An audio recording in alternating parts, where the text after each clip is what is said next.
I'm not going to tell you not to worry about the smell, because if you can actually smell yourself, then maybe that is something to worry about. I don't have to worry about smelling myself, just other people, and I'm not worried about other people that much because I'm maybe selfish. Diz Runs Radio, episode 973 starts in 3, 2.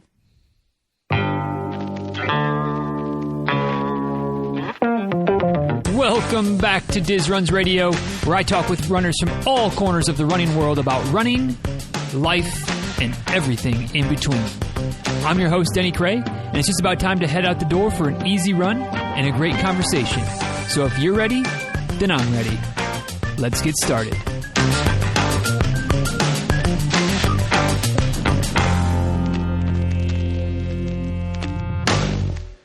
Well, here we are, back again for another Q&A situation. You ask, I answer, just like we do at the end of each and every month. And for those of you who are new around here, like I said, this is something we do every month. It tends to be a little bit, I may tend to be a little bit long-winded. I don't know. You be the judge on that. Try to give good answers to the questions that we get. But if you want to get some questions in next month, the month down the road, whatever the way, however it shakes out, whenever you have a question that you'd like me to answer, or at least would be interested in hearing my thoughts about, the best way to get your questions answered for the Q&A episode is to join the Facebook group. Get a fun little group over there. Maybe not such a little group anymore. I don't know. I guess Facebook groups, like, sometimes 1,000 is huge, sometimes 1,000 is small. We're at, what are we at? 1,300, 1,400, something like that. So we get a nice little chunk of folks in the Facebook group. But somewhere in the middle of the month, I put out a post that says, what are your questions for this month's Q&A? You people, so you respond with your questions in the old comments, and then I try to rattle through them somewhat coherently on the last Friday of each and every month, and that's what we've got going on today. So looking at some questions from the month of August, but again, if you want to get into, I guess I told you about the Facebook group. I should probably tell you how to get in the group if you're new or haven't joined the group before, or you're interested in adding another Facebook group, because maybe you're like me and you don't really need any more Facebook groups.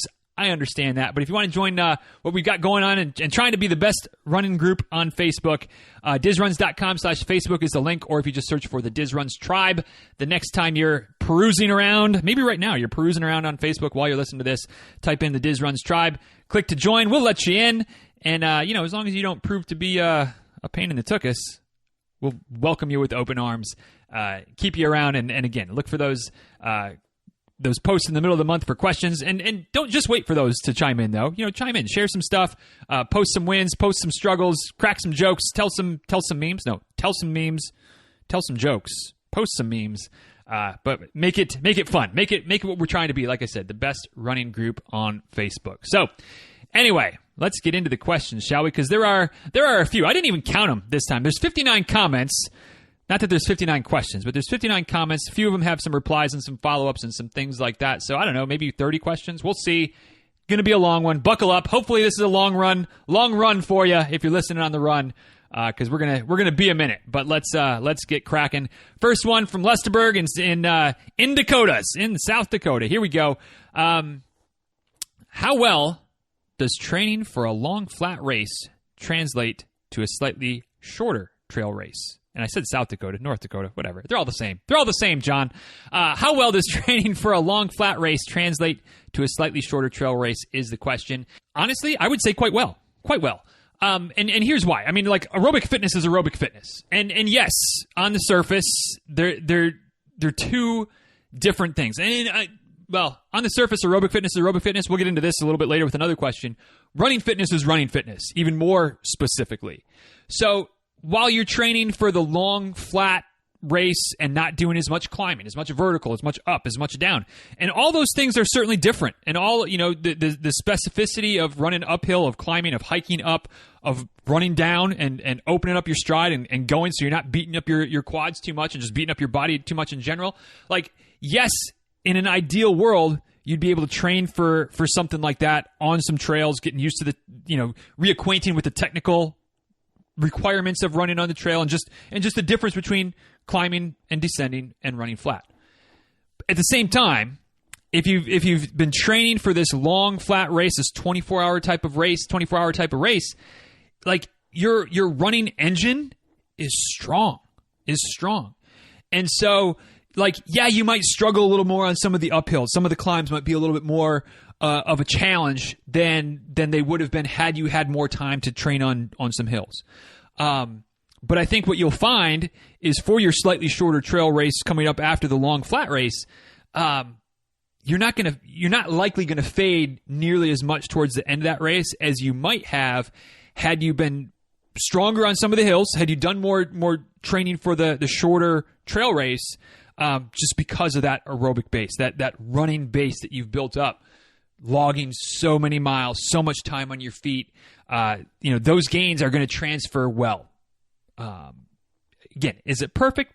Maybe not, but do we live in a perfect world? Certainly not. So I think that you'll find that there's a lot of overlap, that there's a lot of translation, that you're going to be assuming the long flat race goes well, assuming the recovery goes well, you'll be in a good position to have another good strong race in the slightly shorter trail race situation. So good luck. I know I've looking forward to hearing how both races go.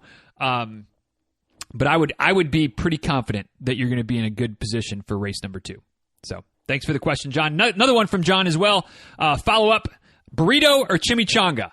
Now, this on the surface should be a real easy question, right? I mean, it is a real easy question. Should be a real easy one to answer, but it's not. And here's why. I like Mexican food. My problem is I don't always know what I'm getting into before I order. And I feel like this is like whenever we get Mexican food, like maybe not whenever, most of the time, Rebecca orders a chimichanga. And I just don't know what it is. Like, I feel like, and maybe I'm oversimplifying, I feel like a chimichanga is just a deep fried burrito. But like, I don't know. And I feel like I know more about what a burrito is. So like, if I'm going to ever order one or the other, quite honestly, neither of these are my go-tos. But if I'm going to order one or the other, I'm going to order a burrito because I feel like it's the safer pick. Now, but then you start to get into the situation of, is it a wet burrito or a dry burrito? And I do not want a wet burrito because the sauces are what scare me, because I just don't know. So I guess I'll take a burrito. But again, I when I go to a Mexican restaurant, like, the biggest things for me when it comes to ordering are like, I need a picture. Like, don't just tell me it's a chimichanga or it's a taquita or it's a this or it's a that. Like that doesn't speak to me. I'm trying to learn Spanish, but even those things don't speak to me. Like, I don't know what I'm getting. I need a picture. And I get a picture. I get something that yes, I like this. This looks good. We got the rice here. We got this and we got the that. And we got the beans and we got the da. Yes. Now I'm in. So this would have been a great question, John, to just give me 2 pictures. I could have said A or B. Probably would have said the burrito picture. But yeah, I guess I'll take a burrito because I don't really know what a chimichanga is.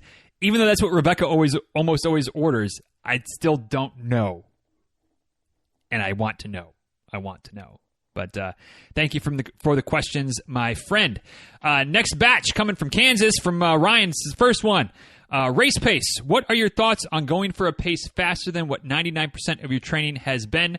As in training for ultras, but have a marathon mixed in, asking for a friend. Well, my friend, tell your friend that I am all in on this training philosophy. I love it.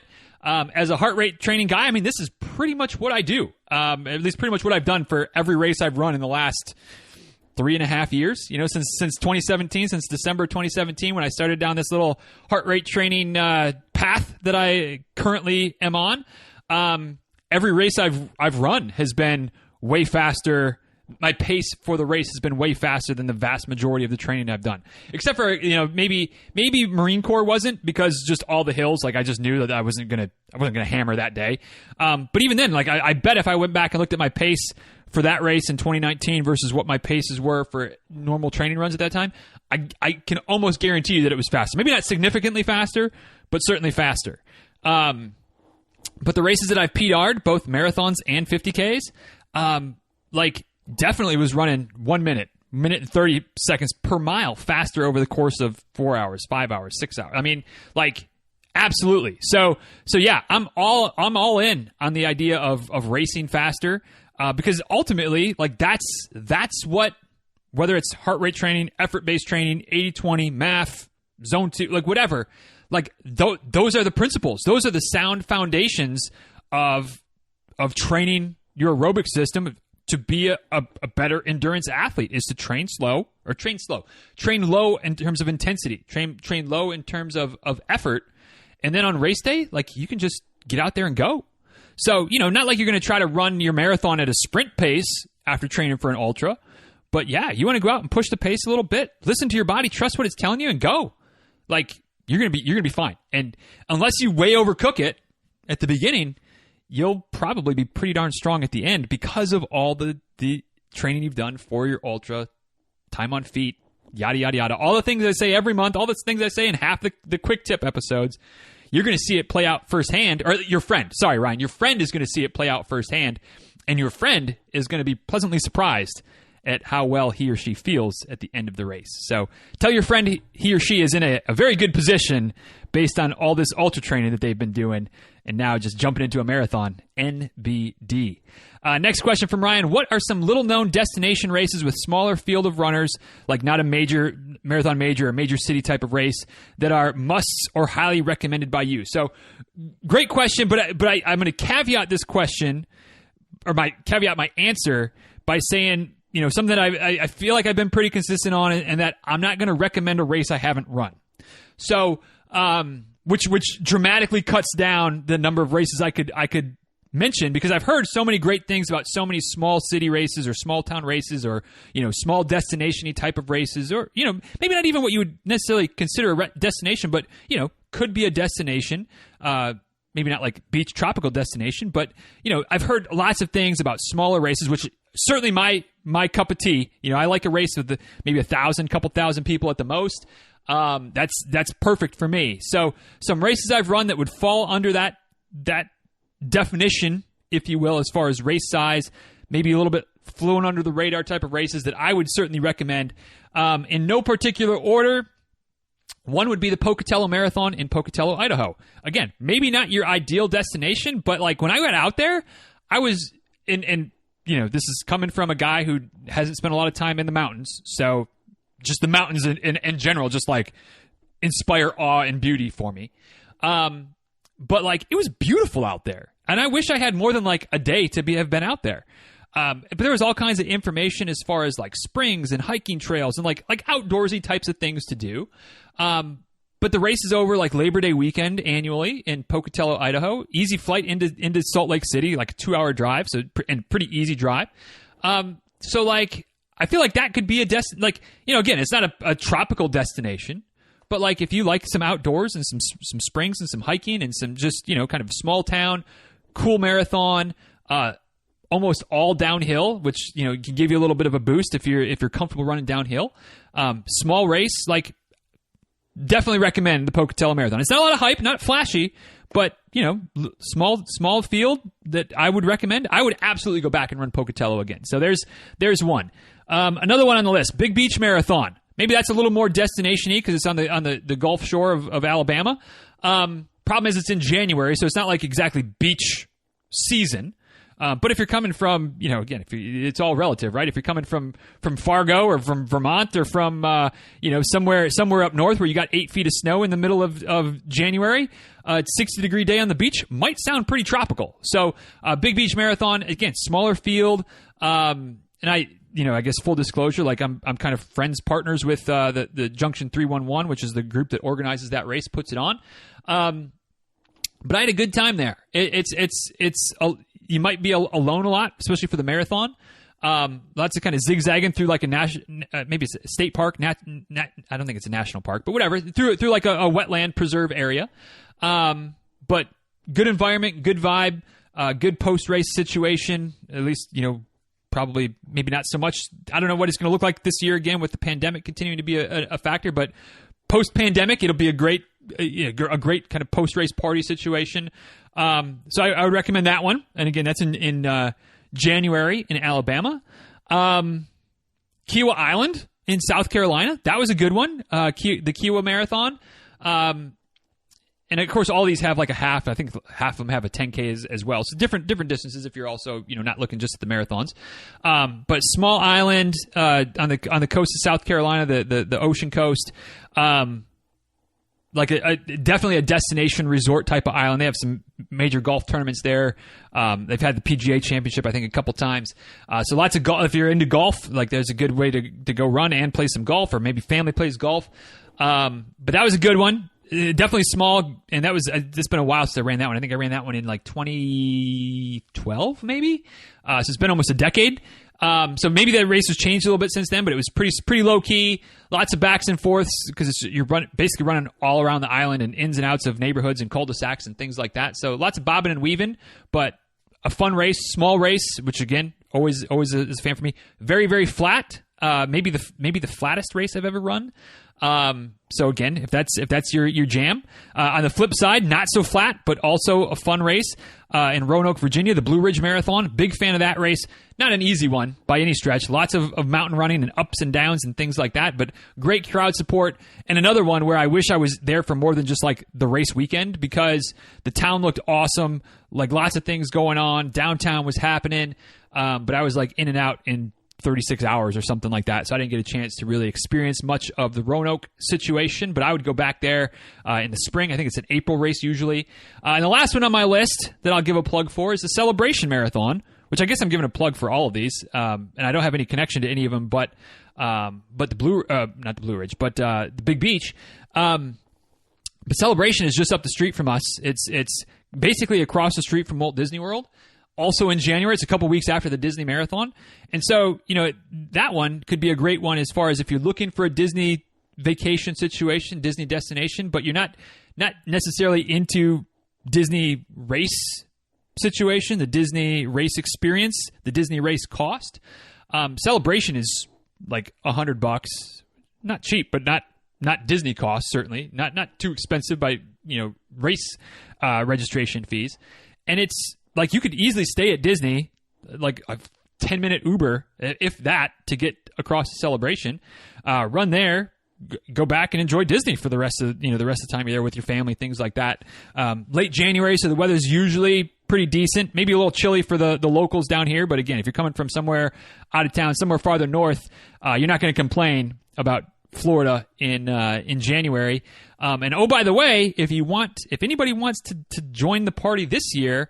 Word on the street is my wife is trying to pseudo organize something, maybe not organize something, but has suggested that she's going to buy me the registration for the Celebration half marathon.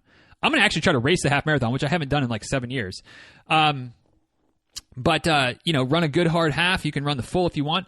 But in celebration of my 40th birthday, which is like the week before the Celebration Marathon and half marathon this year. So I don't know that it's going to be a huge deal, but if you need a little extra nudge or extra reason to maybe make a trip to Central Florida in late January, there's going to be a little something, a little get together, maybe at the finish line type of deal, kind of hanging out a little bit. So if you want to do that, come run the Celebration half or full this year, because in January. It's not a bad time to race in Central Florida. So those are 5 for you, Ryan. Hopefully that gets your gears turning. And other folks that have run other smaller races, don't be afraid to chime in the comments or things like that. Maybe head back to this post and comment on Ryan's question so you can give him some more recommendations as well. And of course, Ryan, I guess I'd be remiss to say, the Prairie Fire Marathon wasn't bad either, which is where we met a handful of years ago. Again, small town. I kind of dug it. The weather wasn't great that day, but I'm not going to hold that against the race.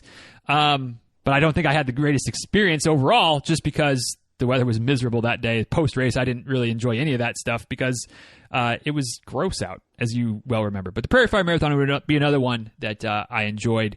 Maybe not necessarily a destination race, but again, like I'd never been to Wichita before. I like to see new places. So for me, that's enough of a destination anyway. Another question from Ryan, is training at elevation a must to be able to complete a mountain trail run, or does overall fitness matter? Yes. Yes is the question. No, actually, no is the answer. No, it's not a must. Is it ideal? Sure. Does overall fitness matter more? Absolutely. Absolutely. So, like if we all had the opportunity, if we knew we were running some type of elevation race, a mountain race, a trail run, something like that. If we had one of those coming up that we were looking forward to, excited about, like ideally we'd all, go to Flagstaff or go to Boulder or go to wherever, and like train for 6 weeks in the mountains, right? Like that would be ideal. Is that realistic for most of us? Absolutely not. So getting your miles in, doing the best you can, getting creative with doing some elevation training, like not so much elevation training in terms of oxygen, but just in terms of climbing, whether it's overpasses, whether it's parking garages, whether it's flights of stairs, going somewhere where you can just run stairs for a half an hour or something like that. Like anything that you can do to kind of sort of simulate the training for the elevation, do that. But at the end of the day, that like if you're decent at climbing but your fitness sucks, like you're going to be in a tough place. If you haven't done much climbing and it's a little bit scary, but like your fitness is on point because you've been logging your miles and taking care of your body and getting sleep and all those types of things, like that's going to matter more. So do the best you can with what you've got. Sure, it would be ideal to go train in the mountains for a mountain race, but not exactly feasible for everybody. Last one from Ryan. For Shizzle Dizzle. Best 90s or 2000s rap album or albums. Been listening to a lot of old school rap from our high school and college days and must say it's still better than today's stuff. I don't listen to much today's stuff, so I guess I can't form an accurate comparison, but yeah, I'll take a little trip down nostalgia lane with you there, Ryan. And although I do have to say that my trip down nostalgia lane is not great because I mostly was like a singles guy. So like I couldn't tell you a lot of really good albums because I would just like cherry pick like the song or two off of each album, and that was good enough, right? Like I was a mix, not a mixtape. I was a mixed CD, a DIY CD guy with all the just play the hits, just playing the hits in the car and in the dorm room and things like that. But as far as rap albums from that era, that I would say I can feel like I've listened to enough of the album to say that, yes, these are good or not, or at least ones that I enjoyed. Hard to go wrong with Nelly's first album. Country Grammar was pretty legit. Like there was like 7 or 8 like number one singles, I think, off of that first album. So I guess that one kind of crosses the bounds for me in terms of lots of great singles, but like they're all on the same album. So like you got to call that a good album, right? Of course, Chronic, like, I mean, that, yeah, okay. And then a couple of Eminem ones make the list for me. Which ones were they? I wrote them down in the show notes. I can't remember. Encore, and was it the Eminem Show? I think that's the other one that I really liked. But yeah, like I said, I would take. I don't know. I could probably not that this is a challenge, but I could go on for a little while about different songs from different artists and all kinds of stuff. But if I had to go albums from that era, I think those are the 4 that really came to mind. Other than that, like I said, song here, song there, but probably not any like albums. But enjoy that little trip down nostalgia lane. It's a fun ride to be on every once in a while. And thank you for the question, sir. Another one from Lesterberg, kind of sandwiched his questions around Ryan's there. Mantras, what are good things to think about when it's a long race and you dig yourself into a bad spot? So, great question, John. And I feel like we've talked a little bit about mantras before, but it's a topic worth revisiting on a semi-regular basis because I don't know that there's an easy answer. I think that mantras are the types of things that first and foremost have to be personal. What works for me, what gets my mind right, very well may not be the right thing for you or may not have the same effect for you, and vice versa. What works for you may do nothing for me if I'm in a bad spot during a race. So I think that making it personal and then recognizing that they may evolve over time. What worked for you in 2017 may not work for you in 2021, which may not work for you in 2025. So being willing to adapt your mantras, or at least have some that are maybe more transient, some that really speak to your core, some that maybe are a mantra just for this one race or just for this one year, but that come and go. So for me, I mean, the big one is the one that's I got permanently scarred on my forearm there, the whole take the next step situation, which just reminds me to keep going. And that's one that I kind of go back to, and I've said this before, both for running and for business life, just for life in general, like keep moving forward is what that kind of reminds me of, or what that hits. So like when I need it, like I can just look down, take the next step. Yep. Remember that, keep going. But something that I try to do if I'm getting my head game, trying to get my head game on straight and coming up with mantras for race day, try to have something funny as well. And I think I've given this example before, but like it always sticks out in my mind because having something funny that makes you smile a little bit. Like there's positive situations that come from smiling, from laughter, positive endorphins that can help you get out of that bad spot. But one that I've kind of gone to a few times is just the old, like, oh, bitch, please, like talking to myself. But like, if I'm getting down on myself, I'm getting like, oh, I don't know if I can do this. Like, bitch, please. Like, yes, you can. Yes, you can. You can do this. You've done this before. You'll do it again. Like, suck it up, buttercup, and let's go. But I almost can't like think about that without smiling. Right? I can't think about, man, bitch, please. Like I'm going to smile. I'm going to chuckle a little bit. And in those rough patches, in those dark spots, a little chuckle is worth it. So whether it's some line from some stupid movie or some stupid TV show, whatever it might be, having something in your mind that you can have a little giggle, have a little chuckle, that could be helpful. And then, have a couple few, especially for a long race. That way you don't wear one out and it ceases to be valuable. You can kind of rotate through. You have one that you're saving for the last 10 miles or the last hour or whatever, to kind of just help you like keep weather. And again, like I can give you all the, take the next step or run the mile you're in, or I can do hard things, like all those things that we've heard people talk about before. Like there's nothing wrong with them as long as they connect for you. If they don't connect for you, none of those are helping you. So really kind of thinking about having a personal connection to the mantra, I think, is most important. So good luck of coming up with some things. And, like I said, don't be afraid to change them, adjust them, tweak them over time so that they really do hit home as much as possible. Because those are the ones that are going to be the most effective. All right. Next, we got a block of questions from Mona, who missed last month. She posted her questions, I think, after I'd already recorded. So she's back with that list and then some more for this month, which is fantastic. So here we go. Semi-rapid fire from Mona. Have you updated your goals and plans for the year? What's the update on that? I bet yoga is still not a priority, or the merch. You're so focused on that huge goal of yours. So yes-ish. Things are always changing. Things are always moving. As far as running goals, obviously, the mileage goals and some of the Krahe and the virtual race across Tennessee, like logging the miles for that, those are still some big goals. Once those things get ticked off, which the race across Tennessee wraps up at the end of this month, so I'll have that off my plate. I would like to get a little bit more yoga, a little more cross training back into the mix. I feel like I've been kind of, I don't know,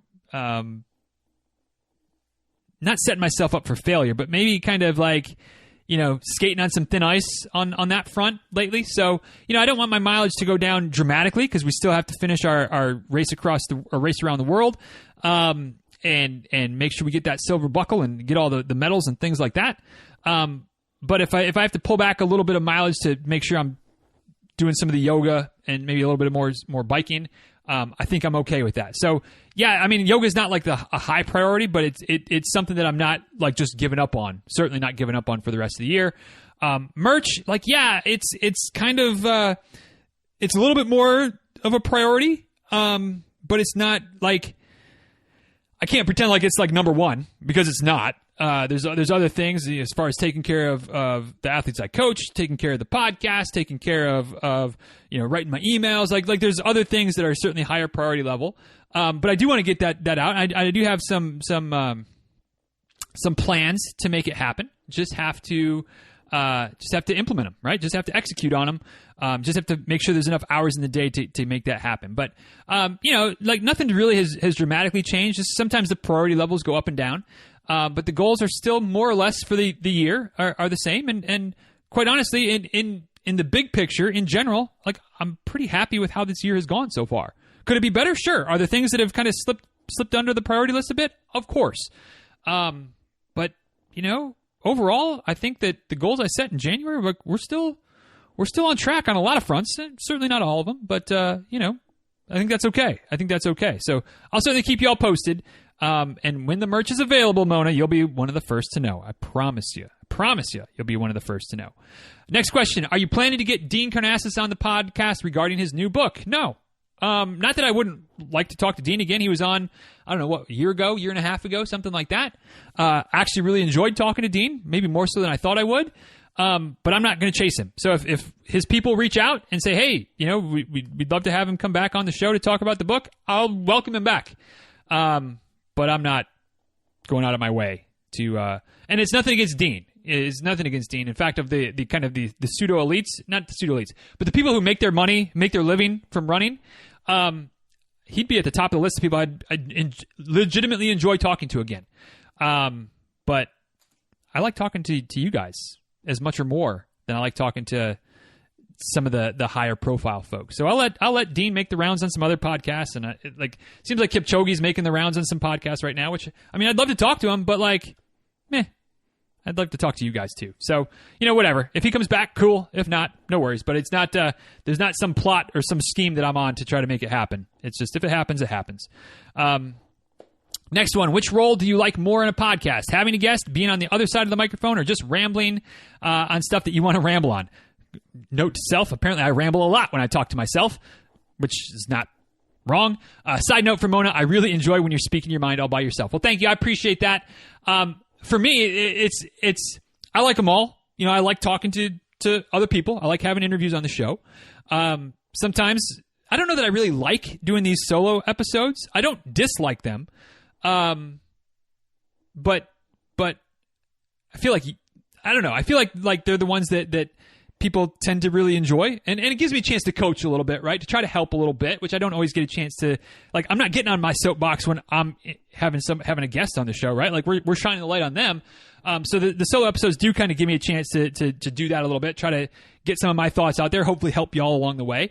But by far my favorite is being on somebody else's podcast, because it gives me a chance to. Everybody likes talking about themselves, right? Even though, I like to think I don't, but I'm on somebody else's show. I can, tell some of the same stories that I've told here a dozen times, but I'm telling them to people who have heard it for the first time. But ultimately, when we hang up, when we finish recording, I don't have any more work to do. Versus whether I'm having a guest on my show or whether I'm recording a solo show, when I hit the stop button, when I stop recording, that's when the work actually starts. There's work before that and lining up guests or planning on topics or whatever, but once I finish, then all the prep work, all the post-production, not that there's a lot. I don't mean to make it sound like I do all kinds of editing and things like that, but just cleaning up little bits and bobs and making sure the intros line up and the outros line up and scheduling and yada yada. There's an hour, 2 hours worth of work after the fact, sometimes more. And I don't have to do any of that when I'm on somebody else's podcast. So I love being on other people's show, but I hopefully clearly enjoy kind of all aspects of whether it's my show, somebody else's show. Podcasting is fun. A lot of work, but fun. I enjoy it. So any chance I get it to talk to somebody else, though, especially on their podcast, that's I think what I like more than anything else, just because it's less work for me. Just show up, talk, hang up. That's awesome. That's awesome. Another one. Anything that has come across that is mind-blowing come across your radar recently? It could be a good podcast, book, movie, thought, experience, etc. So, I don't know. I struggle with the idea of mind-blowing because I'm not sure that anything that I've come across recently is really, truly mind-blowing.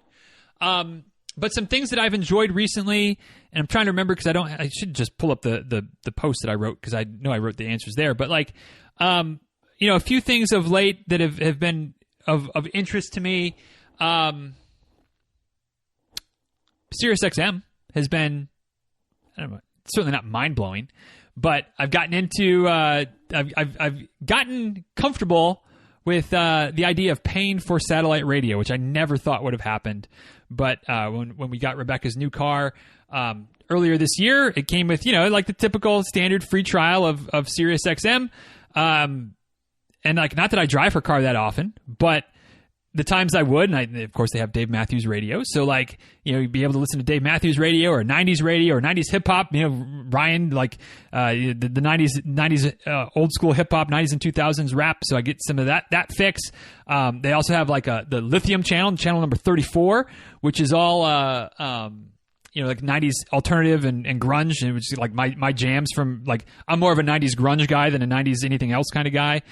So that's awesome. So yeah, I've really gotten to enjoy SiriusXM.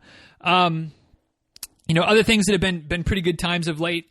The book club, which we do with the patrons, the folks that support the show via Patreon. We have a monthly book club, and that's been something that I really enjoyed. Just reading some books that I wouldn't have normally read, or at least wouldn't have been a priority. Gives me a chance to read some running books instead of always reading like personal development or business. Like it gives me an excuse. Like I have to read these because we're going to have a book club discussion at the end of the month. So that's been good. And then, pacing, I went back and looked at my notes, obviously. But pacing Anna for the 100 miler, which I wrote about in an email recently. But one of my athletes ran her first race was a 100-mile trail run through the mountains of Georgia. Like her first race ever. She's going to be on the podcast eventually. We're lining this up so we can share that story more. But that was kind of mind blowing in the idea of just like those races are something. 100-mile races. Like, it's my first time ever being at one. Being part of it, helping her, pacing a little bit, encouraging a little bit. Just kind of opened my mind of like I really truly believe after being there that I could do it. I could run 100. I have no desire to, so don't get all your cart in front of your horse here. I have zero desire as of right now, but if the desire ever comes, like seeing it, being there, like that was kind of mind blowing of like, I think I could do this. I don't want to, but I'm pretty sure I could.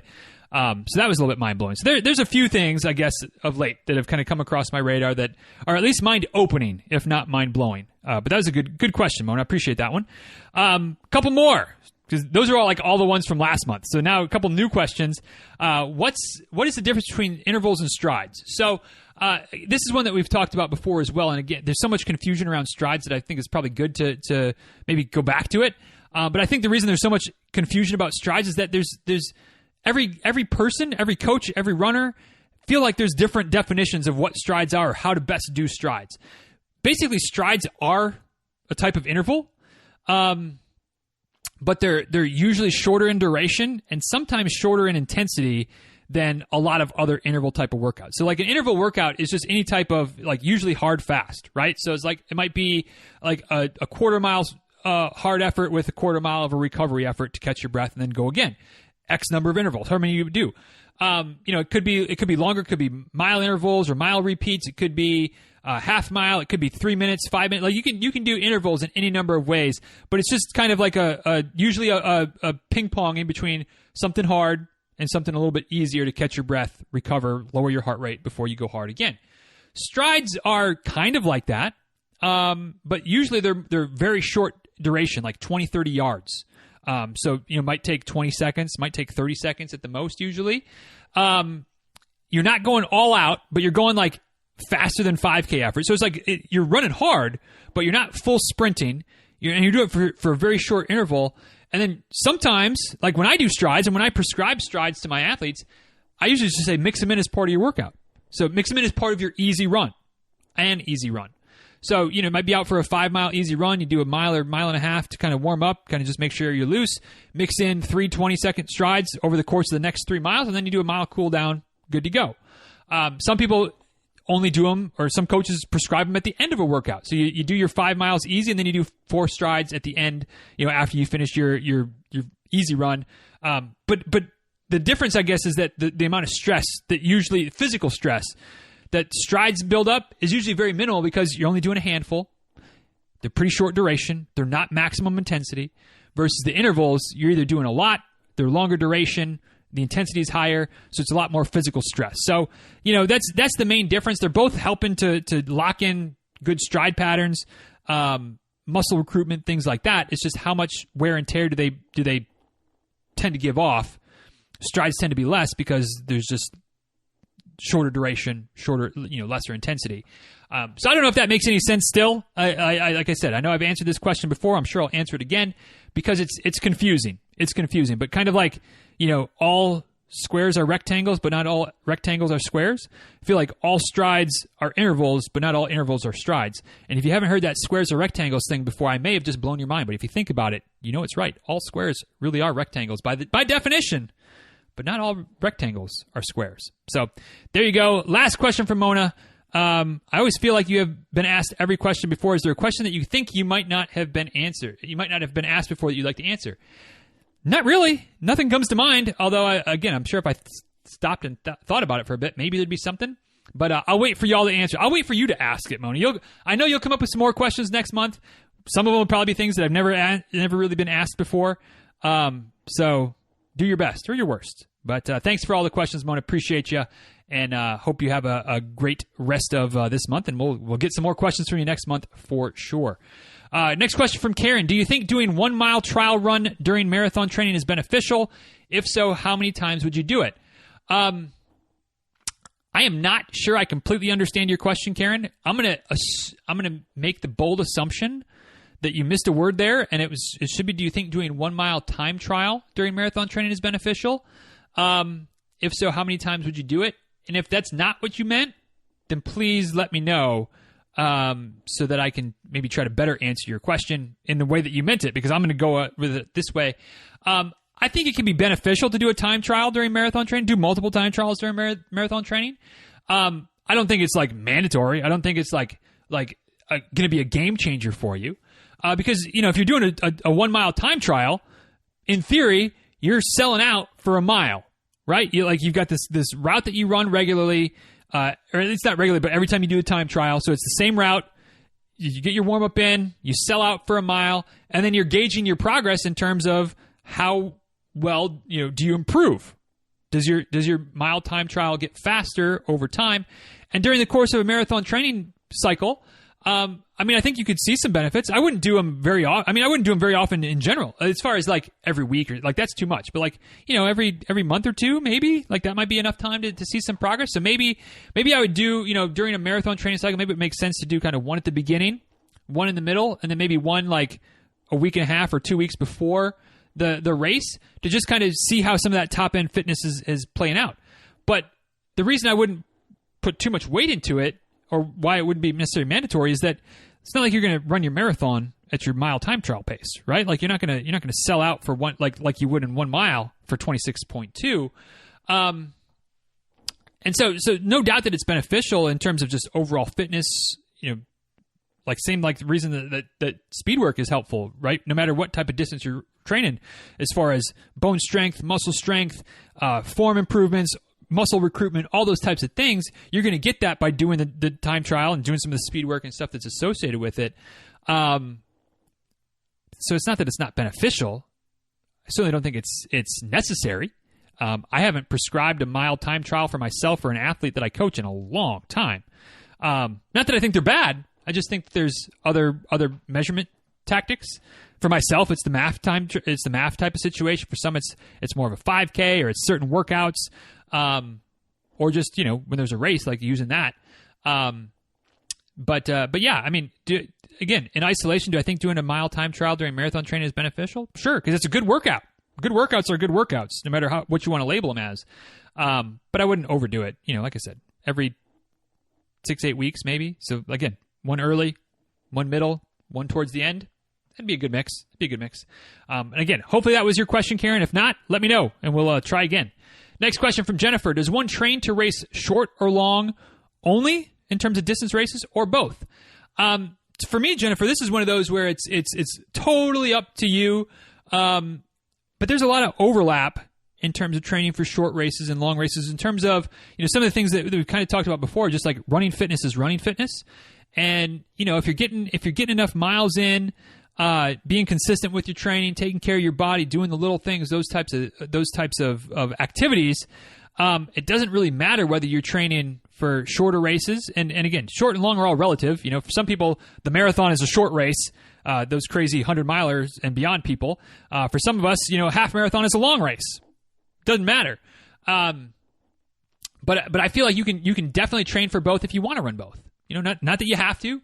Whatever your long is, whatever your short is, I think that they can absolutely work well together. I've heard plenty of stories of folks that have, trained for a marathon or a longer type of race, and then they purposely plan to run a couple of 5Ks in the weeks, a couple weeks after the marathon, to use all that fitness that they built up in marathon training to just go out and hammer the 5K. And maybe they lost a step on their top speed, but their overall endurance is rock solid, and like PRing in the 5K after a marathon.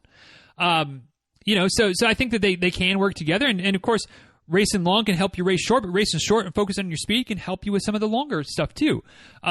Obviously, it's maybe not obviously. It's hard to train perfectly for like the 5K specificity at the same time that you're trying to train for a marathon specificity, right? Like those races are pretty different. And so some of the workouts that you might do, or some of the strategies, some of the ways that you'd put the training together, like they don't necessarily align simultaneously, but could you train for them both and see progress in both simultaneously? Sure.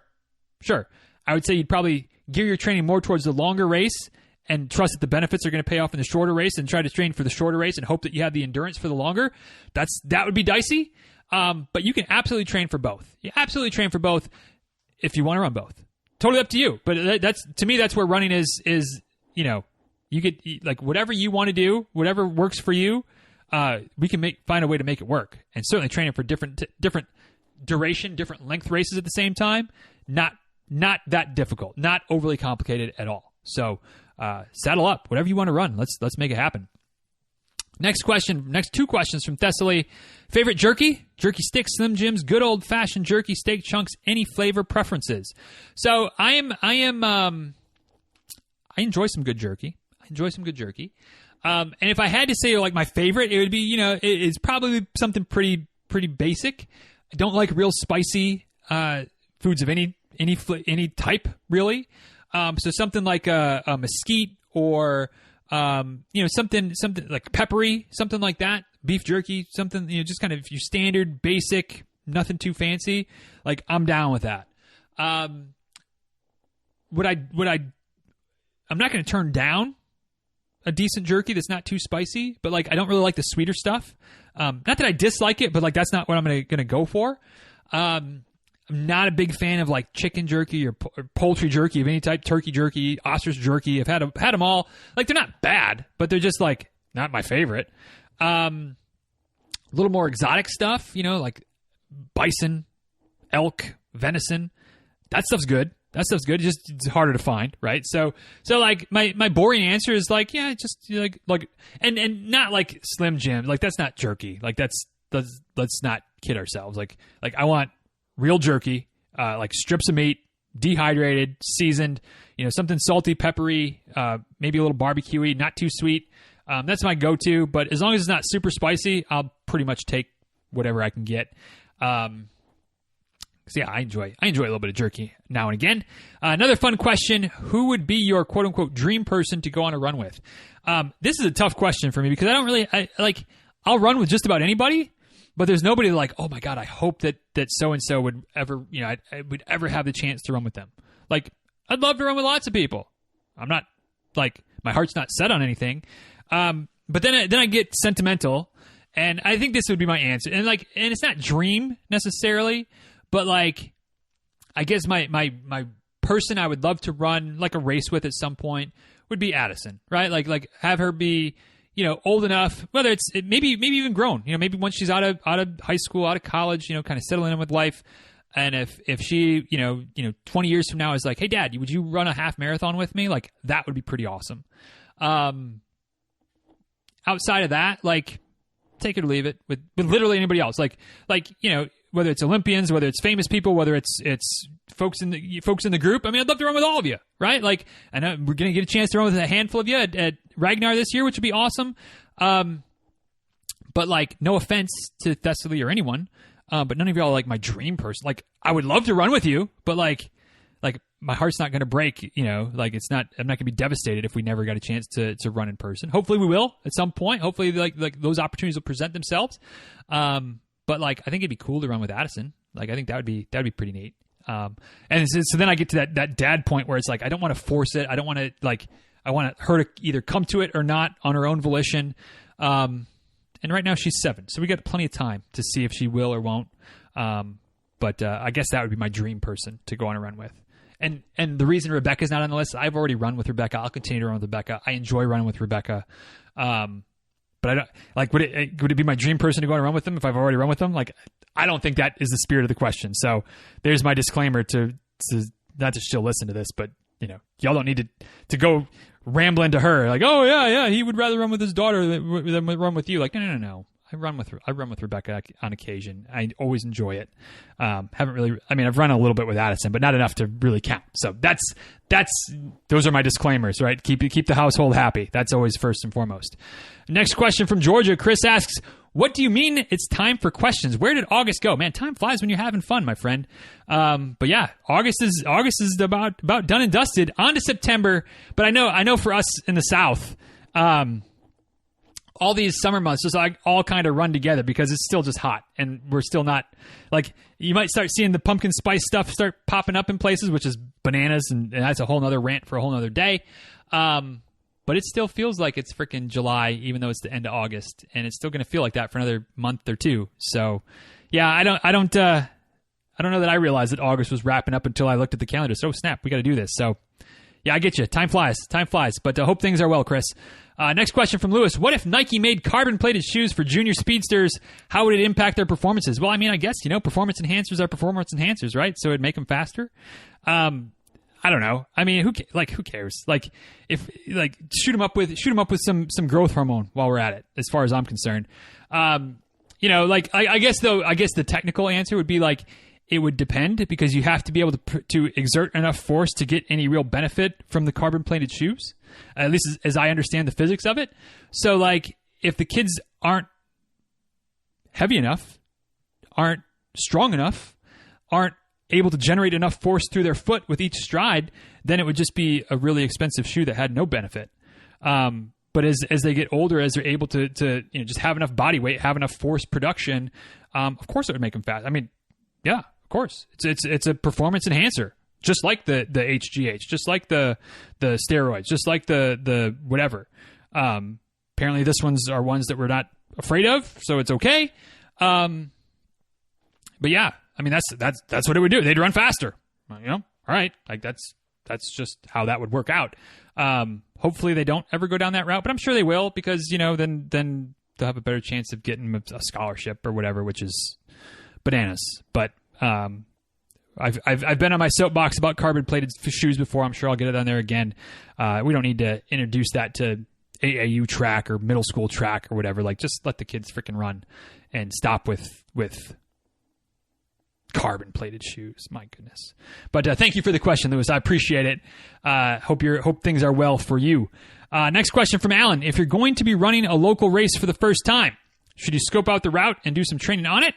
Or does that really matter as long as you're well trained? So, Alan, I think that first of all, I think it's a great question, and I think it's one that it's kind of one of those where your mileage may vary. I think that some folks, I think that there's nothing wrong with training on some of the route. I don't know that you necessarily need to run it start to finish necessarily, or at least not all in one shot. Especially if it's like you're training for a marathon, it's all spread out, like it's one big loop or one big point to point. Maybe you run half of it one time and half of it another time or whatever. But I do think that there can be a benefit of familiarity, of kind of knowing where you are, knowing how much farther you have to go because you've been there and done that before. You know that from this landmark to that landmark, or you kind of just have some of that mental picture already in place. Makes it easier, I think, to kind of be prepared.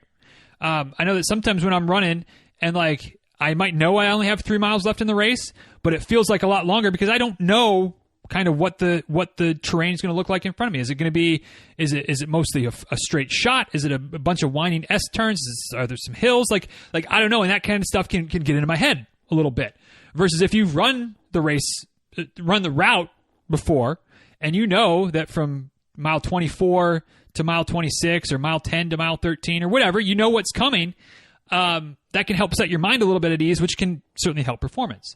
That said, is it mandatory? Absolutely not. I mean, that's anybody who travels to a race knows that like there's a lot of times you might not see the route until race day, and as long as your fitness is good, you're going to be okay. So I think that if, that's one of those home field advantage things. I think that there's benefit to it. I think that running, for me, I wouldn't worry as much about the beginning of the course. If you can run it, great, do it. But I would focus a little bit more attention on running like the last half to quarter of the route semi-regularly, because that's the time, for me personally, that's the time where some of those mental games of like, oh God, like there's 5 miles left, but like, holy crap, like how long is this mile going to be? Like being familiar with that section of the course is helpful for me to quiet my mind a little bit. Help me to know I can keep pushing. I can do it. There's no hills, or there's just this one hill. If I can grind up that, I got a nice downhill. Like just knowing the last bit of the race a little bit more intimately is helpful for me. So if the opportunity presents to get some miles on the route as race day approaches, it's not going to hurt anything. Certainly could help anything. Certainly could help things. Help race day. Help you feel more confident of the course, of the route, of your ability. And I would focus a little bit more. If you're going to run the route, to run in the last part of the route, maybe just a little bit more. All right. But hope all that makes sense. Hope that is helpful, and good luck training for your race and knowing how things are going. Keep up the great work, my friend. Next question from Rob. For training runs that enter 20 plus miles, is it more beneficial to do multiple days of lower mileage as opposed to one long run when time on feet may exceed 4 hours for training run due to running slower thanks to the heart rate training? Great question, Robin, and one where I don't know that there's a right way or a wrong way, and honestly, I think that maybe both ways. I think that there's a benefit to looking at it as a both and instead of an either or. Meaning, I think that in a lot of cases, in I don't know, maybe not ideal, but my preference as a coach and my preference as a runner would be to mix in some days of running 20, 21, 22, 23 miles, maybe even 26 if you're training for an ultra or something like that, maybe even more than that sometimes, into a single day, super high volume, lots of time on your feet. I think there's benefit to that because, just knowing how your body's going to feel after 4 hours, 5 hours, 6 hours of running can be helpful if you're doing a really long race. Fueling, it's easy to say, oh, do XYZ for fueling, and that might work for you for 3 hours. But what is that going to do to you? Like, is your stomach going to be as open to the same fueling strategy at mile 30 as it was at mile 15, or at hour 6 as it was at hour 3? The only way to really test those things, or at least to get an idea, is to be on your feet that long. That said, life makes it hard to say every weekend, like, oh yeah, I'm going to run for 6 hours this weekend. Like, that's tough. That's tough, especially if you've got kids, if you've got family, you've got other obligations. Like, that's asking a lot. Also, the recovery after those types of long training runs, even at a moderate, a low heart rate level, slowing down, keeping things in check, there is still a bit of recovery that has to happen due to just that much time on your feet. So, if you maybe mix and this is maybe in an ideal world, so it may not fit perfectly like this, but if you mix in one of those really long runs every, month or month and a half, depending on where you're at in the training cycle and how long you have until your race, you mix in a few of those over the last month or two of your training. But then the other weekends you're doing maybe back-to-backs of 15 and 15 or 20 and 15. Or again, it's going to scale up and down depending on what type of race you're doing. But instead of always going over 20, you're getting 25 or 30 miles over 2 days. That can work real well too because you're still getting good volume in, but it's not as much stress on any one day. You're spreading that stress out, which makes the recovery easier, makes it logistically easier. Planning-wise is easier, which I guess is still logistics as well. But I think that those tend to work better for most people. So those are more realistic than to say, yeah, for the next month, I'm going to run 20 and then 22 and then 24 and then 26 and then 20. And then, like that's a lot. That's a lot. So ultimately, whatever works for you, schedule-wise, life-wise, is the best route. But if you can have a blend, I think that's, from a training perspective, maybe the ideal situation. But good luck with your training. And yeah, keep up the heart rate work, Rob. It works. You just got to keep sticking with it. And with the longer runs, you're right. Like, it's tough, but it pays off. It pays off, I promise you. Next question, also from Rob. Are you going to have your athlete that completed the hundo without doing any other races featured on an upcoming episode, or did I miss it? I'd love to hear the journey and lessons learned. Yeah, Rob. We are. As I'm recording this, we're trying to figure out a time. As you're listening to this, there's a better than 50-50 chance that the recording will have already happened. So stay tuned. Hopefully in the next month or so, you'll get to hear from Anna, and we'll dive into her story. And yeah, I mean, it was insane. The fact that in less than a year of running, maybe I'm spoiling things here. Well, like I said, we'll get into the details with her hopefully soon. But less than a year after she started running for the first time, she ran her first race, which was a freaking 100-miler. Bananas. But yeah, we're gonna make it. We're gonna do our best to make it happen. So stay tuned. Hopefully, in the next few weeks is when that'll happen.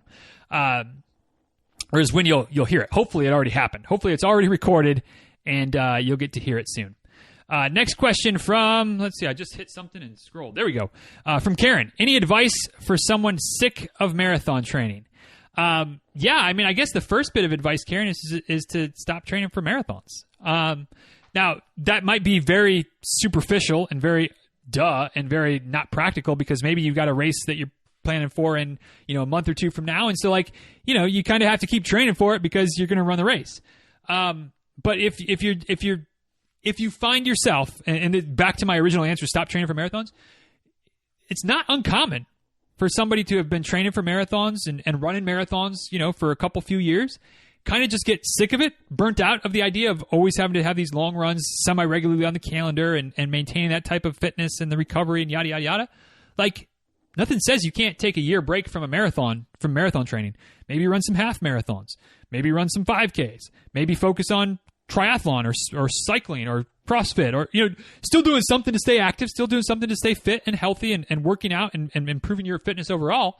But maybe just taking that little break from marathon training for an extended period of time. Like, again, legit purposely saying, I'm going to finish this marathon that I'm training for right now, and I'm not going to run another marathon until, next year, till 2022, till the fall of 2022. I'm not going to do it. Maybe you'll run some other races, that's fine, but no marathons. And just giving yourself a break from marathon training. Like, that's not a bad option. If you're struggling right now for a race that's coming up and you can't just, walk away from marathon training for the next year and a half, I think one suggestion, it very well could be that you just need a cutback week, something serious. If you've been on that steady climb of, 12 miles and then 14 and 16 and 18, and you've got time between now and your race day to have a week where your long run is quote unquote just 12 miles or 10 miles or 8 miles, where your volume for the week would normally be, I'm making up numbers, scale it up or down, of course, but maybe you normally run 20 miles per week and then you do your long run on top of that, so you're running 30, 35 miles, whatever. Maybe those 20 miles that you'd run Monday through Friday, maybe cut that in half. Maybe take an extra couple days off. Cut your mileage down. Just give yourself a big break, almost like a taper as part of your training, right? I mean, the cutback week is basically a taper week. Maybe that would help. Just giving yourself a little bit of break, a mental break, a physical break, and then you come back for the last month, build up to the marathon with a little bit of just a reset, little clean a palate refresh, if you will, mental and physical. So that could help. But otherwise, finding ways to motivate yourself, maybe get in with a group, do some group runs. If you're typically running solo, maybe vice versa, run some solo runs if you're typically running with a group. But yeah, I mean, if you're just kind of sick of marathon training right now, maybe my take as a coach is that running, we need to make sure it's fun, right? We need to be enjoying our miles, enjoying the work we're putting in, enjoying the time on our feet. And so if it's not being fun anymore, if you're sick of marathon training, it doesn't sound like it's fun to me. Taking a break sometimes is the best thing you can do. Now, again, if you got a race coming up in 6 weeks, like maybe not walk away completely, but maybe a good cutback, maybe it's a good 2-week cutback, like a full on taper 6 weeks out from your race. And then, 2 more weeks of good work, put the finishing touch on it, 2 more good long runs, and then you taper again. Like, it's not going to hurt your fitness. And if it helps you just feel refreshed with your running, then it's well worth it. Well worth it. So I don't know if any of that would help, Karen, but hopefully somewhere in there, that makes a little bit of sense and would be something that could really kind of help you reset, refocus, and not be sick of your training, but actually look forward to it again, which is what we're going for sure. So hope all that helps. Hope something in there helps, and good luck and enjoy. If you got a race coming up, have a great race. Okay, I hope it goes well for you. Next question from Barb. Any suggestions for keeping the hips from getting tight and locking up? Chiropractic work helps, but I think preventative maintenance would be more beneficial. So, I think you're on point, Barb, and I don't know that it's.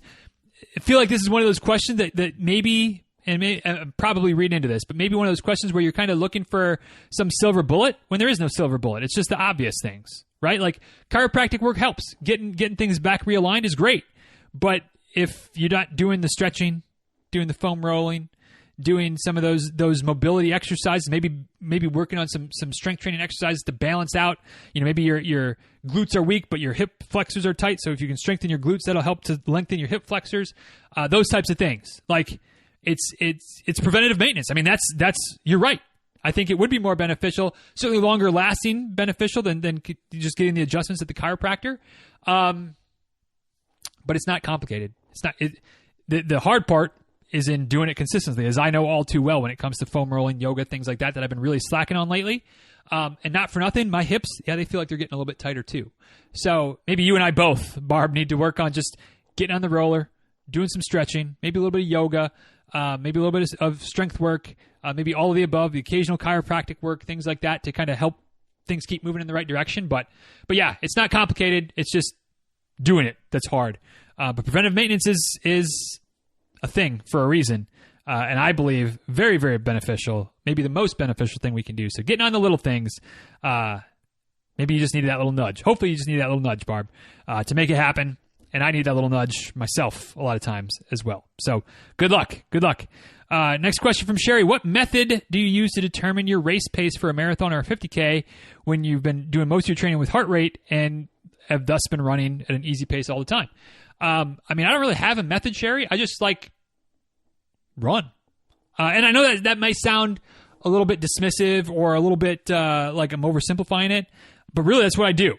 Now I might there might be a little bit more to it in that, if I'm feeling pretty good, feeling confident the race is going to go well, I might look at, all right, well, my PR is, for the marathon, we'll use the marathon example. My PR for the marathon is like 3:58, I think. First I'd have to double check what my PR is. It's either 3:56 or 3:58. I think it's 3:58, but whatever it is, look that up and be like, all right, so, what do I think? I think I could maybe run maybe 3:50, maybe 3:45, something like that. So then I might look at kind of what the average pace would need to be to run in that range. So something like 8:45, 8:30, something like that. But I wouldn't stress about it, and I wouldn't necessarily say that's exactly what I'm going to run. I just kind of have it in the back of my head that if I'm running about that pace, that's about what I'll be at. But ultimately, when I run a race these days, I turn off pacing information. I don't have any of that on my watch. Now it's collecting the data. I'll look at it afterwards, but I'm just going to worry about running how I feel and trying to not go out too hot, right? I'm not going to just run lackadaisically at the start of the race, but I'm going to be very conscious of maybe a 9-minute pace at the beginning would be good. Don't get too caught up in the excitement, and then just trust my body. Listen to how I'm feeling. Settle in. And if all is going well, somewhere in 16, 17, 18 miles, it'll start to get a little bit harder. But hey, if I'm feeling good, dig deeper, keep grinding, maybe get a little bit faster. I don't know. We'll see. Basically, I just let the pace kind of take care of itself. It all comes out in the wash. We'll see how it goes. And I know that can sound scary. What do you mean you don't have a pace? No. And that works. It works well for me. Have I blown up as a result of it? Yeah, I have. But I've also got multiple PRs by not worrying about pace and just going out and running, listening to my body, pushing. There was Chuck Van Duzy was on the show. It's been a few years now. He's an older guy. Awesome source of wisdom. He might be touching 80, 85, something like that. But he was, ranting and raving about, technology and back in my day and kind of being that grumpy old man. But it was one of the takeaways that I had from that episode was that on race day, you run as hard as you can given the distance, right? So knowing that you have a marathon or a 50K, you're not going to be off with a sprint from the start, but you want to be pushing pretty good and just trusting your body as opposed to trusting your watch and this predetermined, this is the pace I'm going to try to run. You can actually run faster sometimes on race day because you're not limiting yourself to, I don't want to run faster than an 8:45 pace. Well, what if your body's saying, hey, we're good. Let's go. Run 8:30. Run 8:35. If you're holding yourself back, you're throttling yourself on the governor, you might have been able to run better, quote unquote better. You might have been able to have a faster time on race day had you not worried about your pace. So I kind of took that to heart and have really kind of embraced it. And so when I set out on race day, all I'm looking at is my mileage, my total miles, and total time. So I hit the button when I get across the start line. It tells me how many miles I've run, tells me how long I've been running. And for the first couple miles, I think pretty clearly I can figure out the math, right? And when I get to mile 20, I could still figure out the math, but I'm not probably going to do the mental gymnastics required at that point to figure out, was that last mile an 850 or an 857 or a 902? Like, I don't care. Like, we're still going. We're still moving all right. What's the body telling me? What do I feel like? Can I dig a little deeper? Do I need to back off a little bit? And so yeah, I guess long-winded way of saying, I don't worry about determining a race pace. I just run, and that seems to work. So maybe the longer you get into heart rate training, the easier that is to digest and wrap your head around. But I know I've had some success, and I know some other folks have had some real good success of just not looking at their watch, maybe putting tape over top of it so they can't even see it at all, and just running. And daggum, messed around, got a PR that way. Lots of PRs that way. Big PRs that way. So something to think about. Maybe you're not ready to do that yet, Sherry, but something maybe in the future that you might try. You might just surprise yourself at how well it works. Next question from Nancy. What are some motivational techniques to get going after you have stopped a regular regime of running? Again, I mean, I feel like this is one of those where what works for me may not work for you. You gotta figure out what's going to motivate you the most. And for that, to me, that comes down to just like, do you want to run? Like, if you're in a phase where you're doing some other things, where you're doing some spinning or some cycling, well, I guess some spinning and cycling would kind of be the same thing. Maybe you're outdoor cycling versus indoor spinning. Maybe you're doing strength training, yoga, like what, if those things are things that you really enjoy doing and you're just like, God, I feel like I should run, but I don't really want to, then don't run. Like if you're in that position, there's no about a motivational technique, I don't think that's going to help you because you're not motivated to do it. If on the other hand, like you're ready to get going, but you just need that little extra nudge, well, then that may be where something could help you. But hopefully the motivation is going to mostly come from the inside. But if you need a little extra boost, what are some things that could work for you? Again, your mileage may vary. Depends on what works best for you, your personality, things like that. But would having a race on the schedule help? Then put a race on the schedule. And it could maybe be a long way out, but just having something could be useful. Recruiting a friend. It's a lot easier to sleep in or to just blow off your run when you're not letting anybody down. But if you know that, somebody is waiting for you, somebody's planning on you meeting them and running a few miles together or doing a long run together, it's sure a lot harder to at least for me, it's a lot harder to skip that run, blow off that run, sleep in a little bit when I know that Kate's waiting on me, right? So like Saturdays, I have no problem getting my butt out of bed because Kate's waiting on me. Versus the rest of the week, maybe sometimes a little more difficult to get up and get moving and get out the door when it's just the dog. I can disappoint the dog. The dog's never going to be disappointed. So that's easy to do, right? Race, friend, just kind of those types of things can be great. But again, ultimately, like if you want to get after it, get back into a good routine. Maybe just scheduling. Maybe that's part of the struggle of getting back into a good routine is just like, well, where am I going to find time? Well, just schedule it.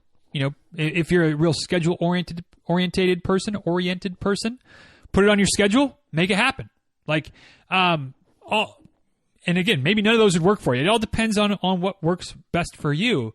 Sometimes I say taking a little break, but if you've had a little break, you're ready to get back at it, then you don't need to take more of a break.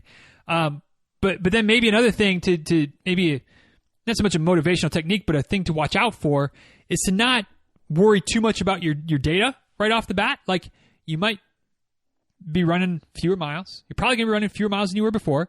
You might very well be a little bit slower per mile. Your pace might be a little bit slower than it was before because you haven't been building and maintaining that running fitness, which is fine, which is to be expected, quite honestly, when you get back into running.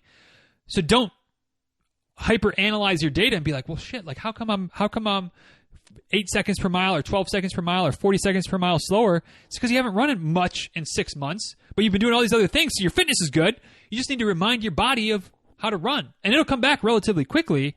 But that's maybe a demotivational thing to avoid is comparing the data too much as you're getting back into it because it's probably not going to be what you remember and that's okay. It'll come back. So I don't know, hopefully somewhere in there, something to help you, Nancy. But if you're ready to get back at it, get back at it. Good luck getting back at it. Hope it goes smoothly for you. Next question from Kenton. How well can you maintain fitness by biking at MAF heart rate versus running at MAF heart rate? So as your question is written, very well, Kenton, because If you're maintaining and even building aerobic fitness, it doesn't matter what activity you're doing. I'm assuming, however, that your question really means maintaining running fitness by biking at MAF heart rate versus actually running at MAF heart rate. And yeah, you're going to see a dip. You're going to see a dip because you're working your muscles a little bit differently. The demands are a little bit differently. The physical demands of running are obviously different than cycling.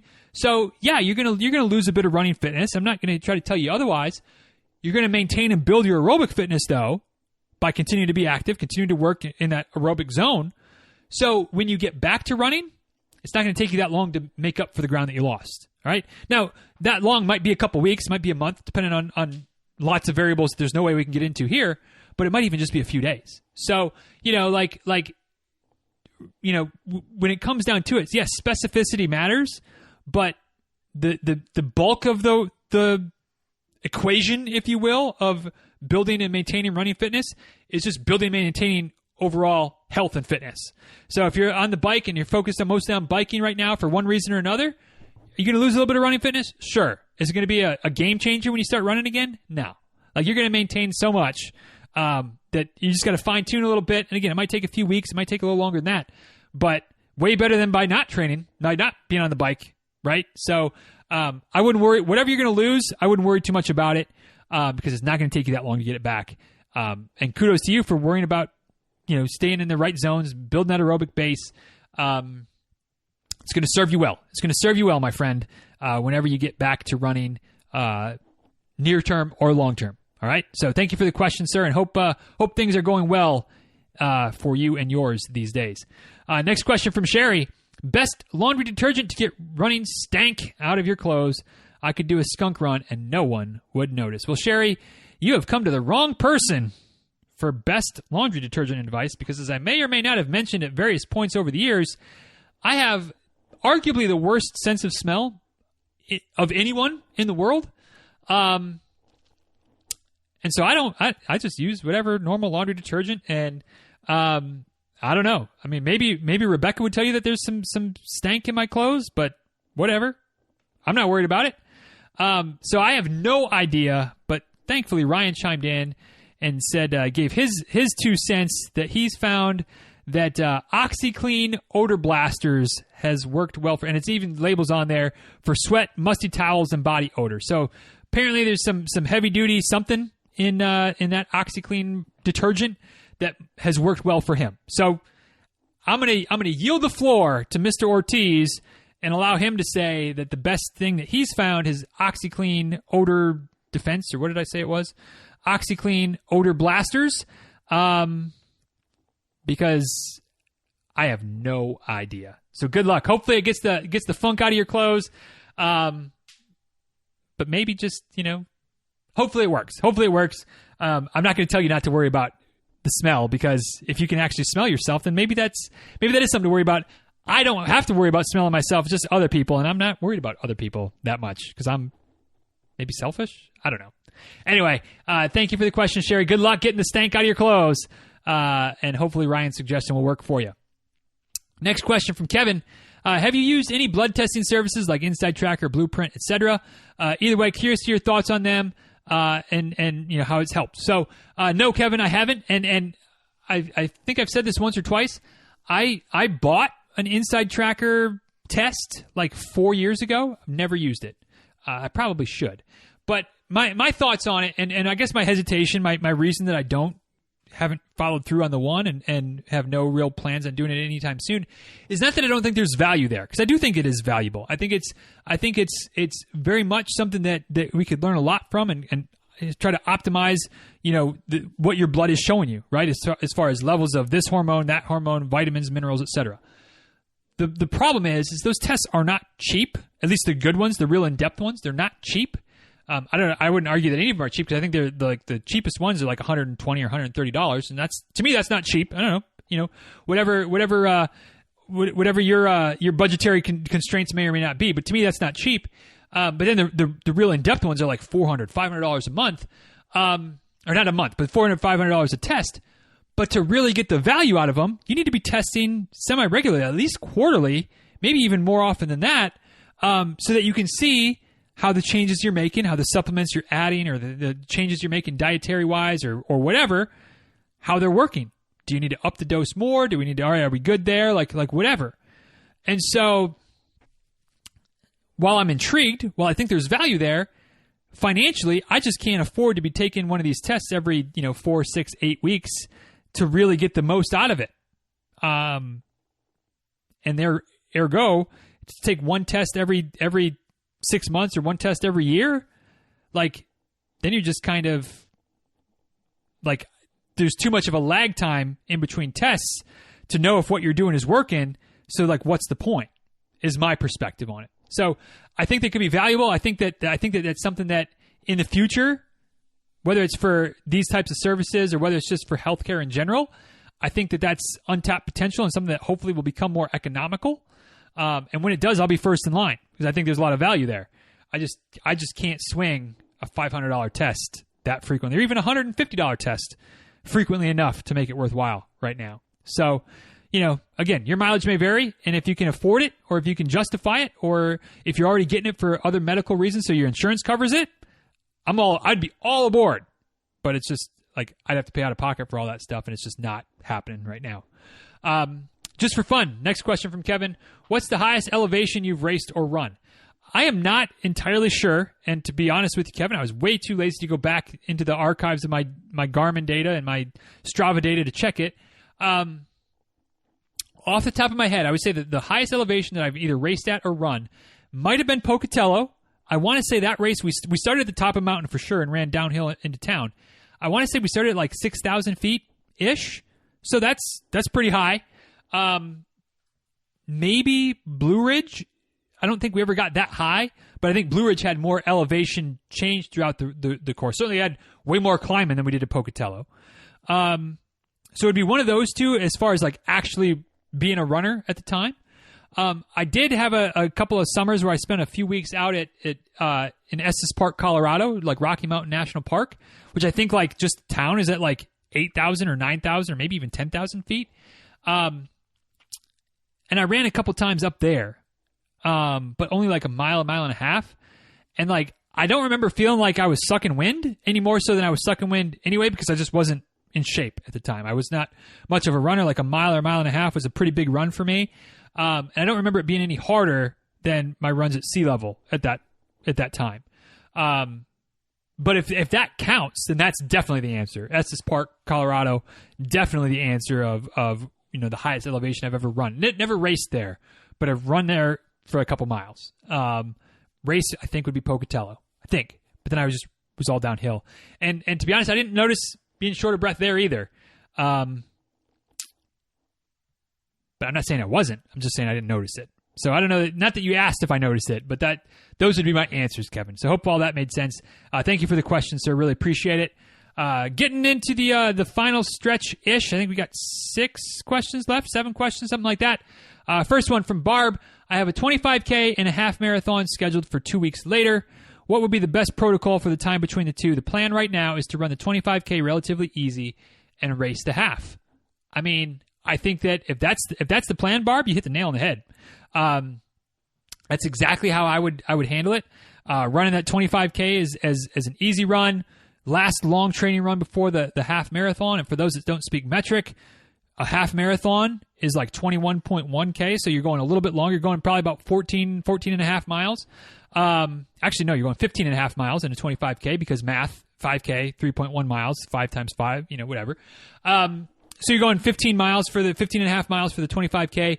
Run it super easy. Just treat it as your last long run before the half. Then you just taper in between, right? Assuming you come out of the 25K healthy, no niggles, no issues, no concerns, just a good last long run before the race, then I would just do normal taper in between. Cutting some volume down, getting a little bit of maybe some strides. There's a short, easy workout in there, along with some easy miles. Just locking and loading and getting ready for the half marathon. But I think it'd be a great confidence booster that your fitness is there. You've run 15 miles, well, now 13 miles on race day. No big deal. So, sounds like you've got a good plan in place. It all hinges on how you feel coming out of the 25K. But assuming no issues because you're going to run it easy and you're building towards it, should be pretty smooth sailing. Just normal taper stuff, normal, semi-normal routine. just decreasing the volume as you get closer to that half marathon. So I don't want to confuse you. If I haven't done so already, it sounds like you got a good plan. Just stick to it and have fun and hope those races go well for you. All right, now for the monthly Tom trifecta. First question from Western New York says, I have enjoyed marathon training without the distraction of all the local 5Ks I usually run. However, some 5K races are now planned for the fall, and I'm feeling some pressure to support these races. What do you think about training for a marathon and trying to run hard some 5K races? I mean, I think it works. Going back to Jennifer's question, I think you can do both simultaneously. I think that maybe the best way to do that, if you're not trying to PR the 5Ks, is to incorporate those as part of your long runs for the marathon, for your marathon training. So, maybe that becomes fast finish 5Ks. So you're still running the 5Ks hard, but you maybe already have 12 miles or more on your feet, easy miles. And you roll up to the race and you try to time it so you get there just about the same time the race starts. And then you just go out and hammer the last, having the 5K as the last 3 miles of your training run, or maybe you have a mile to run home or whatever the situation might be. But trying to incorporate that, I think that works perfectly. I think it becomes a great marathon preparatory tool. I think it becomes a great workout that's part of the routine. You're still getting the 5K excitement. You're getting that extra push that you don't get if you're doing the same fast finish long run on your own because you don't have other people around you. And they don't necessarily know that you've already got 12 miles in beforehand. So they're going to push you and you're going to push back. And yeah, you might fade a little bit more at the end of the 5K than you normally would. You might not get the PR even though you're putting in the hard effort. But I think that's a real easy way to blend the two. If you wanted to just run one of them hard as just as a race, and try to PR it, I mean, you could do that first, and then go get some extra miles afterwards as part of an extended cool down. Get 8 or 10 miles afterwards and make that, just that was your long run for the week. But I personally like the fast finish idea because I personally think the fast finish is maybe the most underrated workout for longer races, for marathons, half marathons, ultras, etc. I think the fast finish is dynamite. So you could easily incorporate the 5K races into that and be, two birds, one stone in a big way. So, but ultimately, Tom, don't overthink it. There's multiple ways you can get there. You can still support the local races. You can still train for the marathon. They can work together pretty well. You can do the 5K on Saturday and do your long run on Sunday. There's a way to do it. So you got options. Next question from Tom. I recently completed a half marathon where each finisher received a brat and a beer at the end of the race. As it turns out, that is not what I want immediately after finishing 13.1 miles in hot and humid conditions. What is the wackiest food or drink you have ever received after a race? First of all, Tom, I mean, I like a good brat. Whew, there's never a bad time for a good brat, even if it's a hot and humid condition. I'll still take the brat, and I might not eat it right away, but we're going to get to that joker before it's all said and done. But, whatever, to each their own, right? As it turns out, that's not your thing. I'm not going to fault you for that. The wackiest food or drink situation that I've had after a race, well documented. The Seven Bridges Marathon, ran it a few years ago. I ran the full. Rebecca ran the half up in Chattanooga, Tennessee. A good race. Maybe another one that could have been on the list with Ryan's, underrated smaller race situations. Like, that was a good race. Chattanooga is a fun town, so we definitely encourage that one as well. But their post-race situation was poor. Spaghetti and like Little Debbie sticky buns was it. And I wanted nothing to do with either of them. So that was not, I don't know if it was wacky, but not, ugh, no. I'll take a brat and a beer and a hot cup of coffee after a hot, humid race way before I'll take spaghetti. And like it was like, hey, we got leftover, and not that they did this, but it's just like, we got leftover carb load and stuff from the night before. Hey, let's just serve that post race. Like, no. I want the brat and the beer, not the sticky bun and the spaghetti. So yeah, I don't need spaghetti after a race. That's for sure. And again, I'm sure some people ate it up. Some people loved it. That was not for me. Not for me at all. Thanks for bringing that memory up, Tom. And last but not least, another sore spot, if you will. Tom's final question: how do you think the Detroit Lions will do this year? Can the Lions beat the mighty Bills? Well, I mean, the Lions are the Lions. Come on, Tom. I don't know. I'm a Lions fan through and through, have been forever, will be forever. Hope springs eternal this time of year. There's always that optimism that maybe this year, not that the Lions are going to be great, but like maybe this year the Lions will be, competitive. Like maybe we'll be competitive this year. Maybe we'll win a couple games. Maybe surprise a couple people. Like I'm cautiously optimistic. I like the direction that the team is going with the new coach and some of the new philosophies and some of the new ways that they're trying to point the ship. But I was cautiously optimistic with the last regime, and that did not exactly turn out well either. So, that said, can the Lions beat the Bills? I mean, no, probably not. But like in the NFL, like have stranger things happened? Of course. Like the prime example of that was whatever year was it, 91, when the Redskins were 15-1 and the Dallas Cowboys were 1-15, and the one for each of those was one of the times they played each other. So in the NFL, stranger things have happened than a team that's garbage beating a team that's a Super Bowl contender. So yeah, can they beat the Bills? Sure, they can. Will they? I mean, I wouldn't. There'd be no smart money on that unless the spread was like, if you got the points. And they had like 25, 30 points, then maybe take the points. But they're still like head to head. Like I wouldn't bet on it. Could they? Sure.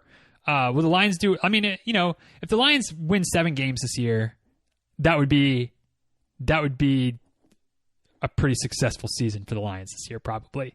So yeah, hope springs eternal. But like I'm also a realist. Lions are not going to be good this year. The Bills should be good this year. So Enjoy your time getting back towards the top of the mountain in the NFL, while us Lions fans will continue to enjoy mediocrity. If we can reach mediocrity, we'll call that a success.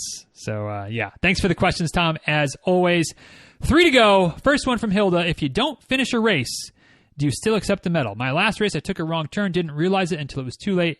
Had already crossed the finish line. Really, I had no reason to cut the course. It was just a dumb mistake following the wrong crowd and poor route markings.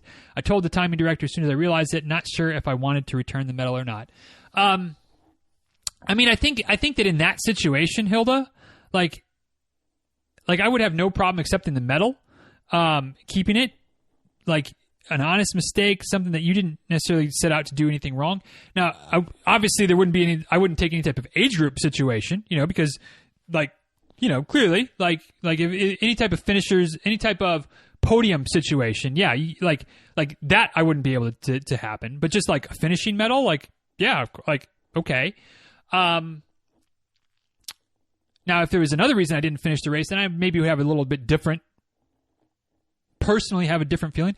I don't care what you do, what anybody does, people that don't finish a race for whatever reason, they still get the medal and they're still happy with the medal. They put in the work to get there, whatever. Hey, you do you. I would have a hard time with that. I don't know that I could do it.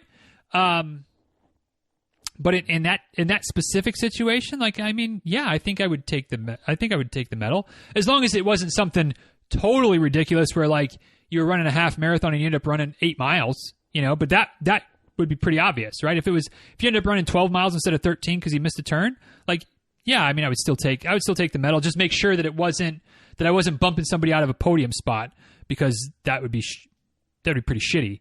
Especially since you realized what had happened and you did the right thing. You reported it. Hey, this is a mistake I made. It might technically be a DNF, but if you got the medal, I'm still okay with that. I'm still okay with that for sure. But what I'm okay with doesn't matter. It's what you're okay with, and whatever decision you would make, that's the right decision for you. 2 questions left. First one from Jasmine. Hope I'm not too late. This is long. I'm training for my first marathon. Well, congratulations. That's awesome. And I'm running 4 days a week. Monday, Wednesday, Thursday, long run on Saturday. So getting a little context here, my mileage progresses upward all week. So it's 3 miles on Monday, 3 miles on Wednesday, 6 miles on Thursday, and then, the progressively longer runs on Saturday. But I'm wondering if I should change up the schedule, because sometimes I feel so tired for the longest Thursday runs, and also ended up cutting that short. Also wondering if the longer runs on Thursday are affecting my long runs. So would it be okay, if I'm reading the question here right, if it would be okay to switch Wednesday and Thursday, so that you're doing 3 miles on Monday, 6 miles on Wednesday, 3 miles on Thursday, and the long run on Saturday. I know I need to learn to run on tired legs, but does the order really matter? I feel like it might help me feel more rested for my long run. I plan to experiment this week and next, as I have 2 identical training weeks scheduled. Just wondering. So, yeah, I mean, I think that flipping them, if that works better for you, Jasmine, I have zero reasons to think that would be a bad situation. I think that a lot of times what can happen, and this is where I kind of rail on the one size fits all training plan situations, but just because that's how whoever wrote the plan, and just like whatever the plan is, like, doesn't mean that's the only way, right? And I think that a big part of training for any race, but certainly your first marathon, is giving yourself the best chance to feel like you're mentally that you're being prepared, right? Like, to have the confidence that the training you're doing is working. And so if you're struggling with the Thursday runs, I feel like that's asking for a seed of doubt to be planted. And then especially as the longer runs continue to progress, as you get up to 16 miles and 18 miles and 20 miles, like you're struggling with the 6 because it's the day after the 3, and then maybe that bleeds into a little bit of fatigue feeling on Saturday as well. So now the long runs are even more of a struggle. Like, again, I'm not trying to project, but I'm just saying, like, that's asking for a seed of doubt. And now you're always wondering, well, did I do enough? Am I going to be able to do this? I don't know. If you can flip the miles from 3 on Wednesday to 3 on Thursday, 6 on Thursday to 6 on Wednesday, get that little bit longer run on Wednesday, coming off an off day, and then the next day it's a little bit shorter run, no big deal, day off, and then long run. To me, the order doesn't matter. To me, it's not even a really matter of learning to run on tired legs, because in that situation, like, yes, in theory, right? But you'll get that practice with the long runs, right? If you're constantly putting yourself in that situation, for some people, yes, like that's a good thing to do, to work on running on tired legs when maybe you've got more of a base, you've been your 5th marathon, your 10th marathon, something like that. What I would be concerned with is if you're trying to teach yourself to run on tired legs, but when you're tired, if your form goes sideways a little bit, now you're opening yourself up for a better risk of injury. Not a better risk, a higher risk of injury, which would probably be the worst risk, right? And you don't want that, right? So switch the miles to from Wednesday to Thursday, switch those days around. And if that helps you feel fresher on Thursday to have a good solid 3 and then be a little more recovered for Saturday, I think that's 100% the right thing to do. Try it out and see. I mean, that's ultimately the right thing to do. Try it out and see, but don't get caught up on it has to be these days. I mean, you could do Monday and Tuesday and take Wednesday off and run Thursday, like whatever. You've got whatever schedule kind of fits your life, but goodness gracious, don't worry about, and if it gets to the point where that 6 is you has to stay that way, but maybe the 6 turns into, like, you don't have to progress that. You could even go shorter than that. Like, there's so many ways to get there. Don't worry about adhering strictly to the schedule. But yeah, just try flipping those days. And if that works, good to go. But congratulations on getting ready for your first marathon. Hope it's going well. And I can't wait to see that medal post in the group, and certainly give you a well-deserved congratulations and welcome to Club 26.2 before too much longer. So thank you for the question, Jasmine. Hope things are going well. Last but not least, Brian from the Great White North chimes in and says, is it too early to plan and train for the Diz Runs New Year's Fat Ass? No. With the caveat of I'm not starting to plan for it yet. I'll start to plan for it on like December 15th-ish, maybe. But yes, we will probably almost assuredly be doing the DRNYFA again this year. For those who missed the party last year, it was the opportunity to run as many 5Ks as you want on New Year's Day, starting on whatever midnight is for you. Every hour on the hour. Not that you need to run them consecutively, but you can run 3, 5, 10, whatever you want to do. Try to have some prizes, some shenanigans to add a little fun to it. But a great way to start the new year. So yeah, if you want to start training for it right now, my man, go for it. I'm not training for it yet. Like I said, I'll get serious about it. I'll do my normal thing. I'll wait to the last minute. Somewhere in December, I'll start to really kind of make the plan. I think last year we pulled it together in like 2 weeks, right? Like, it wasn't a big thing, but it was a lot of fun, and so we'll definitely do it again this year. You can plan on it happening. So if you want to start training for it, start mixing in those 5Ks throughout the day. you be my guest. But set your calendars for January 1st, 2022. The second annual DRNYFA will be coming to your location, right? Because that's all virtual. It's all on your honor. But we will be doing that again for sure. So, I guess it's never too early to start preparing, right? Never too early to start training, if that's what you want to do. But thanks for the question, Brian. Thanks for bringing it up. Thanks for planting that seed. Hopefully we'll get even more people participating next year. But we'll worry about that in January. As for now, we're going to wrap this thing up. Y'all, thank you for the questions. Hope there was something useful in there. Never sure that there is. Always hopeful, though, that something useful fell out of my mouth while answering all those questions. But thank you all for the questions. And once again, if you're not part of the Facebook group yet, come join the party. DizRuns.com/Facebook is the link, or just search for the DizRuns Tribe. Click to join. We'll let you in. And a few weeks from now, we'll be putting a post out that says, hey, what are your questions for September? Chris can chime in and be like, where the heck did September go? How is it already time for the Qs? But you give me some Qs, I'll A them for you. About a month from now, we'll do this all again. But until then, y'all, please be well. Take good care. Oh, wait a second. Let's not put the cart too far in front of the horse. Did I get any answers? I'm sure I got answers wrong. Tell me what I got wrong at DizRuns on Twitter, at DizRuns on Instagram. Send an email to dizruns@gmail.com. Head over to the show notes for the day, dizruns.com/973. As always, way too much time spent on memes and on GIFs and the whole 9 yards for a Q&A episode. But check them out anyway, dizruns.com/973. You can also leave a comment down there at the bottom of the page. And last but not least, if you listen to this on YouTube, watching it on YouTube, leave a comment in the comment section there too. We'd love to hear from you. But until next time, y'all, please be well. Take good care. Thanks again for listening. And my voice made it. Another Q&A down. We survived. See you next time. Take care, guys.